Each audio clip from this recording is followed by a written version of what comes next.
Friends, ఇప్పుడే అందిన వార్త భారీ భూకంపం పరిస్థితి తీవ్ర దారుణం అంటూ లేటెస్ట్ అప్డేట్ అయితే రావడం జరిగిందన్నమాట. సో ఆ వివరాలు ఏంటనేది కూడా వీడియోలో తెలుసుకుందాం అండి. సో వీడియోని చివరి వరకు చూడండి, అర్థమవుతుంది. మొదటిసారి ఛానల్ వస్తే తప్పకుండా సబ్స్క్రైబ్ చేసుకోండి. చూస్తున్నారు కానీ లైక్ చేయడం మర్చిపోతున్నారు, వెంటనే లైక్ చేయండి. సాగర తీర నగరం విశాఖపట్నంలో తెల్లవారుజామున ఒక్కసారిగా భూమి కంపించడంతో ప్రజలు తీవ్ర భయాందోళనకు గురయ్యారు. నగరంలో పలు ప్రాంతాల్లో స్వల్ప భూ ప్రకంపనలు చోటు చేసుకున్నాయి అనమాట. సో ఇందులో వచ్చేసి రిక్టర్ స్కేల్ పైన భూకంప తీవ్రత 4.5గా నమోదైనట్లు అధికారులు వెల్లడించారు. గాఢ నిద్రలో ఉన్న నగరవాసులు ఒక్కసారిగా వచ్చిన ఊపులకు కంగుతిని ప్రాణభయంతో ఇళ్ల నుంచి రోడ్లపైకి పరుగులు తీశారు. భూకంప కేంద్రాలు బంగాళాఖాతంలో అంతర్భాగంలో దాదాపు 10 కిలోమీటర్ల లోతులో కేంద్రీకృతమైనట్లు ప్రాథమిక సమాచారం ద్వారా తెలుస్తుంది.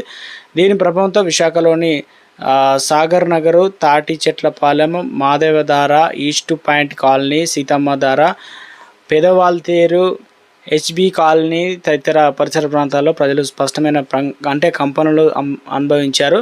అయితే భూకంప తీవ్రత 4.5 మేరకు పరిమితం కావడంతో ఎక్కడ ఎలాంటి ఆస్తి కావచ్చు ప్రాణ నష్టం సంభవించలేదని, ఎవరికి గాయాలు కాలేదని తెలియడంతో అందరూ ఒకసారిగా ఊపిరి పీల్చుకున్నారు. భౌగోళికంగా విశాఖపట్నం సముద్ర తీరానికి ఆనుకొని ఉండడం వల్ల ఇటువంటి స్వల్ప ప్రకంపనలు రావడం సహజమని నిపుణులు అయితే అభిప్రాయపడుతున్నారు. సముద్రంలో వచ్చే అంతర్గత నీటి ప్రభావం, ఒత్తిడి, భూగర్భంలోని టెక్టోనిక్ పలకలలో వచ్చేటువంటి కదలికల వల్ల తీర ప్రాంతాలపై ఈ ప్రభావం పడుతుందని విశ్లేషిస్తున్నారు.